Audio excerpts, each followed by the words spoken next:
Good afternoon. My name is Dr. Emmanuel Abolo. I am referred to as the Risk Master. I run the Risk Management Academy Limited as the Group Managing Director and CEO, amongst other companies that I oversee. Basically, in this presentation, we're going to be looking at the nature and types of risk. That's my profile. You can take a look at it at your spare time. Let's move to look at the outline of the presentation. I'm going to be sharing with you some quotable quotes which will form a very good and solid basis to understand what risk and risk management is all about. After the quotable quotes, then we'll try to look at what risk is all about. Let me also mention that at the end of the presentation, we're going to be watching a video by the risk doctor himself. Then we'll look at types of risk and progress to risk-reward equation. What's the connection between risk and reward? Then thereafter, we will try to distill risk management and the process of risk management. Then we then discuss the risk management standards. There are a couple of them. From there, we'll move on to examining the benefits of risk management. Then, of course, take a very hard look at the key pillars of an effective risk management. Then I'm going to be rounding up this presentation by looking at critical requirements for an effective risk management in any organization. Okay, so let's start. The Chinese word for crisis is made up of two characters, Wei J.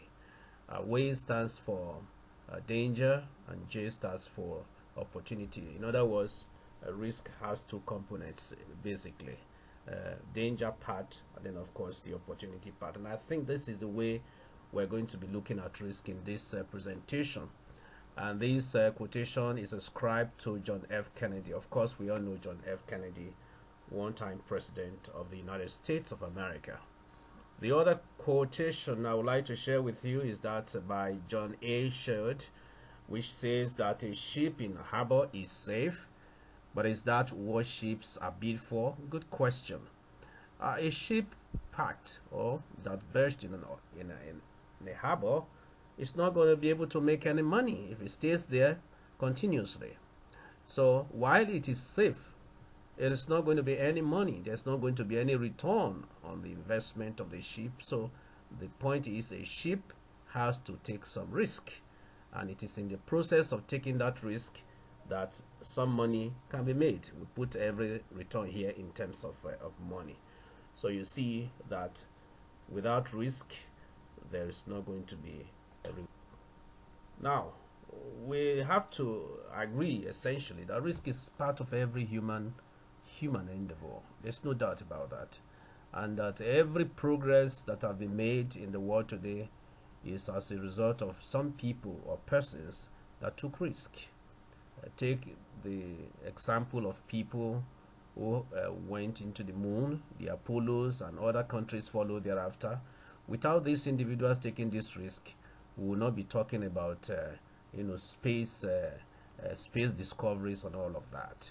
So in this presentation, we're going to begin our exploration of risk by looking at how best to define risk and what risk management is all about.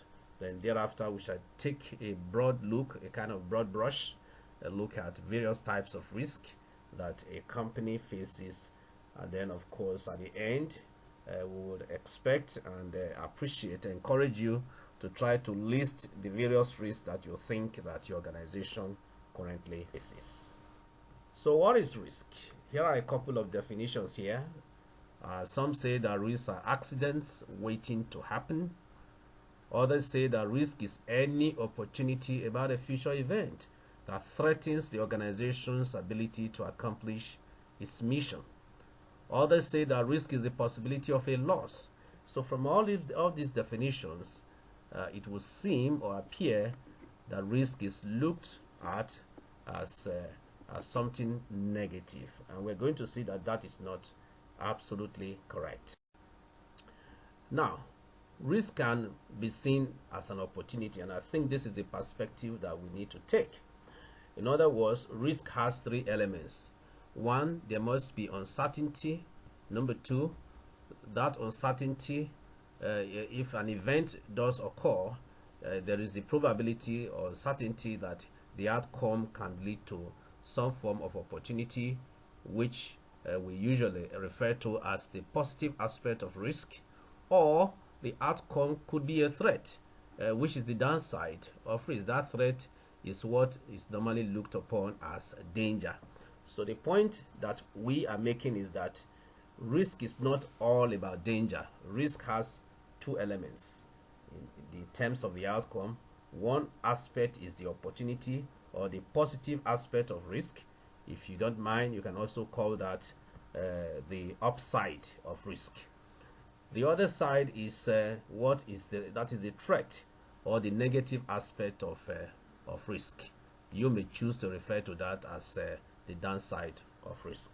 So beyond looking at risk in terms of uncertainty, leading to opportunity and threat to the achievement of objectives and so on, we can also say that risk is the divergence between expectation and outcome. Now, that divergence is always there. It is very, very extremely impossible to close the gap between expectation and outcome. It's very difficult. So what will happen, therefore, is that we try to manage the risk to reduce the gap between expectation and outcome. Now, so risk as a threat refers to the potential for negative events. But again, we have said that in perception is not absolutely correct. So if you take some time to look at this slide, you see some definitions of risk. What do you think?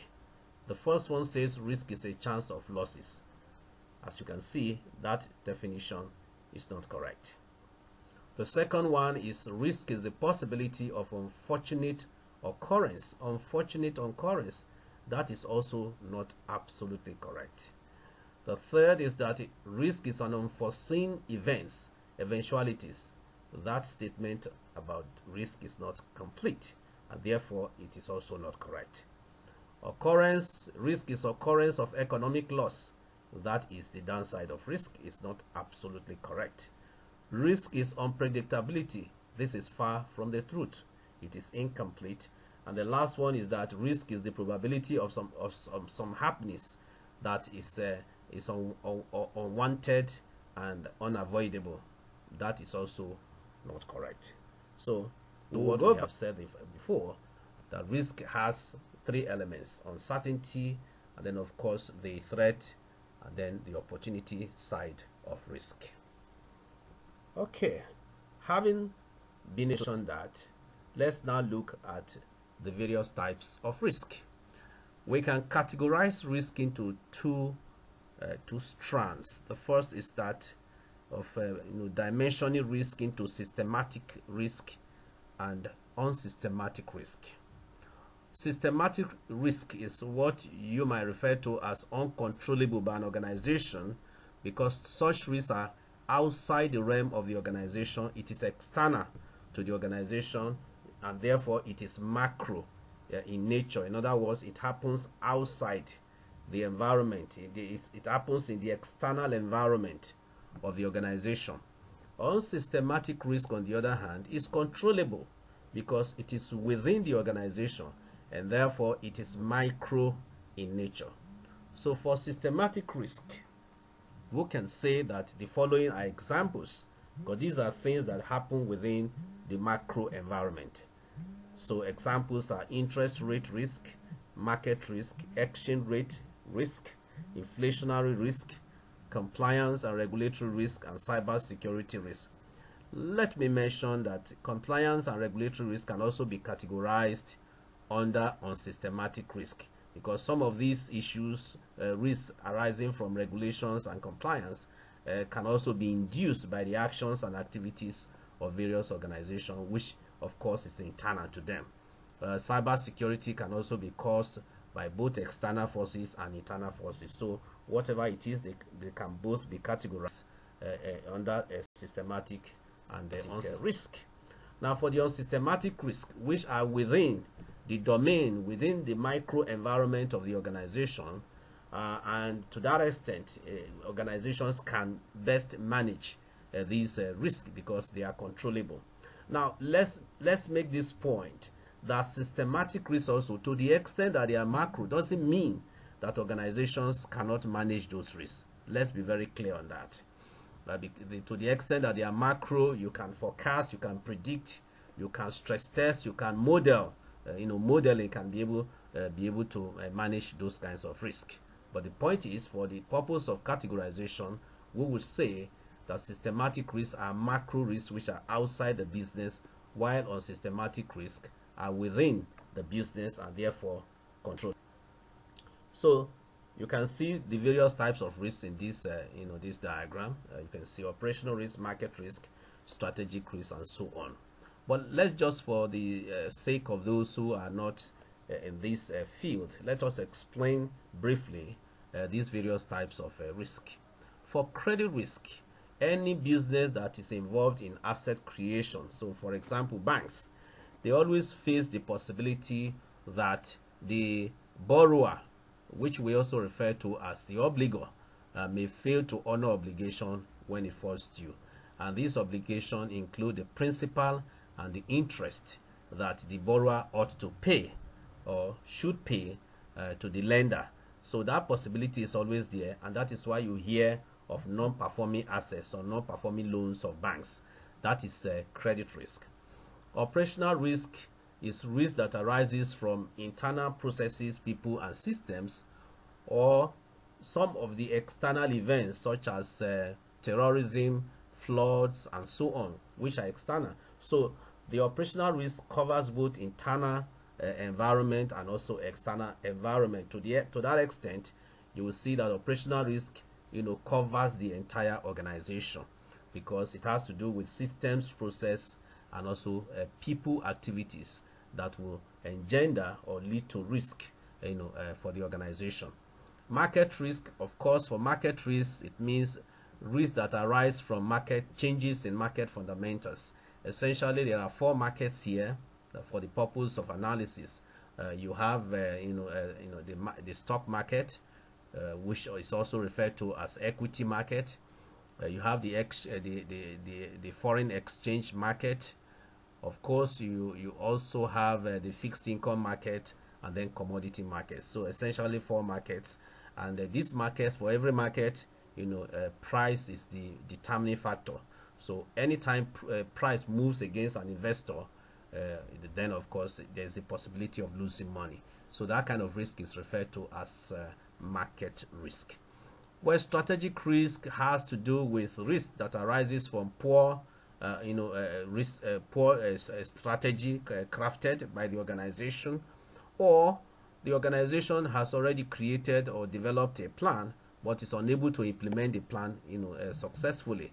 So that is referred to as strategic risk. Compliance risk comes from two angles: compliance with your internal policies of the organization, or compliance with external regulations and so on. So compliance is when you have to suffer some penalties or suffer some price.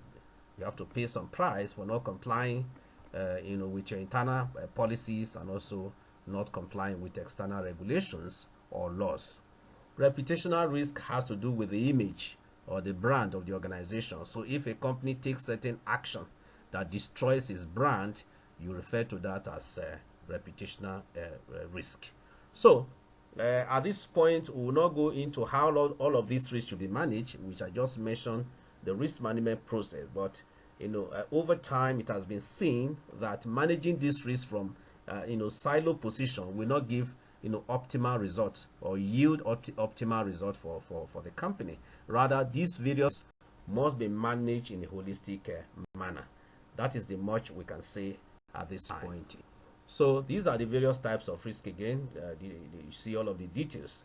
They have been broken down: financial risk, strategic risk, economic risk, and of course technological risk. So categorization can be in different different forms. Now for this slide, it's been well stated, well established that risk and reward are traveling companions, according to Dr. Shelby J. Smith. This is succinctly put. In other words, risk and reward, they move in the same direction. The higher the risk, the higher the reward. That is in the nature of life. But of course, that statement also needs to be qualified. You cannot say, for instance, that the higher the operational risk, the higher the reward.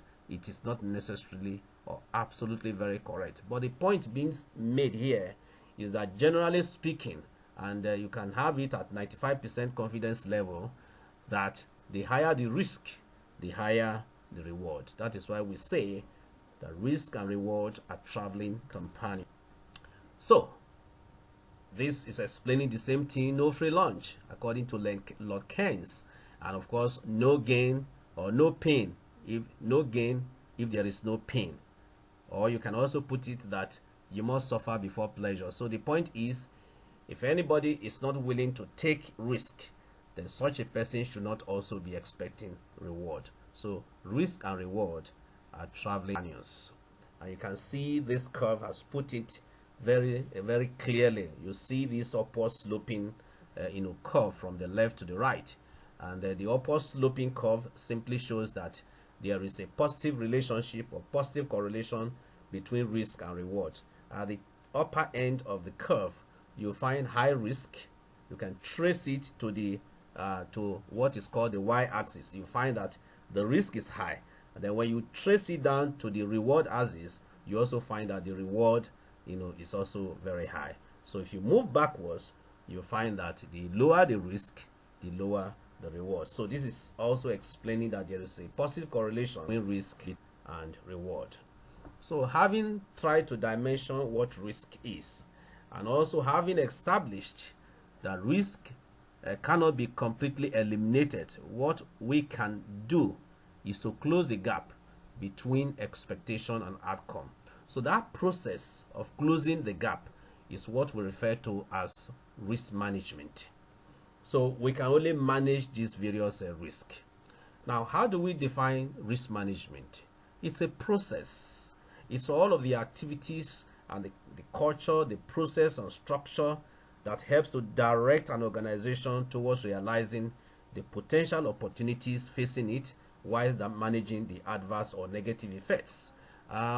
It is all activities that are performed within an organization to identify, access, and control the uncertainties which may impact on the firm's ability to achieve its objectives and optimize its opportunities. That is what is all about. This also further explains what risk management is all about. But the process is not intended to avoid risk or to wipe off or eliminate risk. That is simply not possible. All you are trying to do is to try to minimize the impact of risk on organizations. So this schematic explains it very clear. What is very true of this diagram is that in managing risk, awareness is very key. Awareness, that coming from all of the stakeholders to the organization, that awareness has to be there, and that awareness will make it possible for the organization to be able to identify all the risks that it faces. After the identification, then you need to evaluate. When you evaluate in terms of the possibility or probability of the risk occurring, and if the risk should occur, what will be the impact? So once that process, that activity is done, the next thing is to look at what are the mitigants, what are the controls that you can put in place to be able to minimize the impact of those risks. Once you have come up with the controls, then the next thing is to implement, and then of course you continue to monitor the controls to see whether they are working or not. If they are not working, it means a risk has again been identified. Then you can go through the process again. But it is not in a discrete manner. Let's be very clear. It's not in a discrete manner. They weave and intertwine each other, and so it is a kind of continuous process and an activity. That also puts it very clearly. Now, as part of the risk management process, a critical element is that of risk assessment. Here, a lot of work is normally done. You conduct your risk assessments of it to identify all of the risks. You assess the risk, create risk management action plan, and then the plan. What this here simply suggests that you find that this is the International Space Station. You find that if you look at the legend, you find the low risk in blue, and then of course the high risk moving towards the right in red. All those red points surely shows that the risks are very, very high, and therefore the company or the organization needs to take serious care to deal with this kind of high level kind of impact events or activities. But for the low risk, you can find some of them you can decide to absorb or to tolerate, as it were. So the focus really will be on those kind of maybe high frequency and high impact kind of event. Now, under the control and mitigation aspect of the risk management process, there are 4 things that you can possibly do to address the risk. One is you can decide to accept the risk. You can decide to accept the risk, especially if the impact is not very serious. The other one to say, let me just let the company avoid this because we cannot cope with the impact, and maybe the frequency is quite high and the impact is also very severe, so you can decide to avoid such a risk. The other one mitigation technique is that you can transfer in terms of maybe using insurance, or sometimes also using derivatives to manage those kind of risks.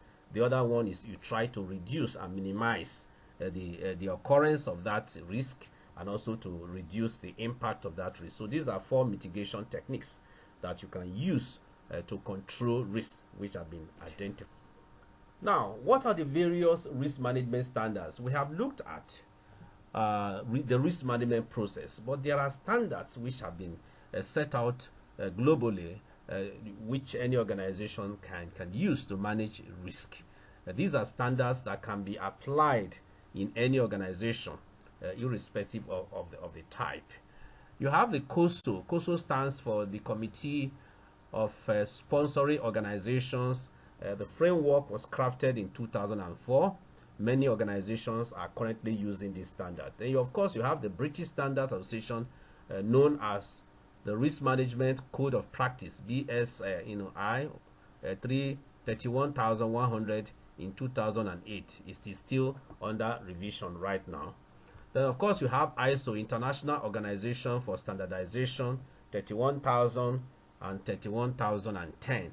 The 31000 ISO risk management principles and guidelines, actually the latest one came up in 2018, known as ISO 31000 Enterprise Risk Management. Then you have the HB 327, the Canadian standards, and the US implementation guide, the publication pending. Then, of course, you have the NIST SP 800 series. Then you have the multi-tiered risk management SP 800 to 30 revised in 2012, which is known as Guide for Conducting Risk Assessments. So what's the value of these 2 slides? It is that any organization can decide to adopt any of these standards and try to implement them, and using the guidance of those standards to put in place robust risk management in their respective organizations. So what are the benefits of risk management? Yes, there are so many, but it's important to just state some of them. An organization that has a robust risk management will have fewer shocks and unwelcome surprises.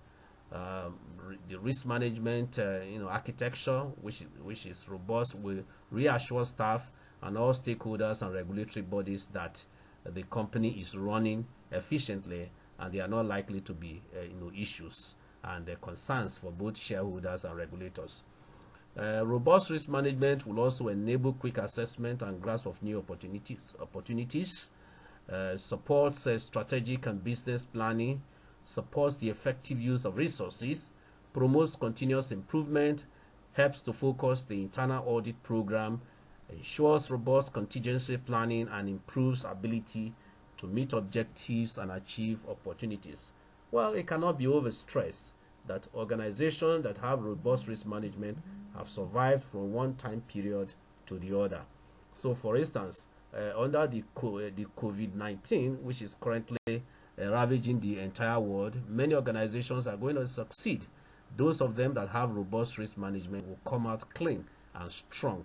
So it's important that organizations pay very, very serious and close attention to this issue of risk.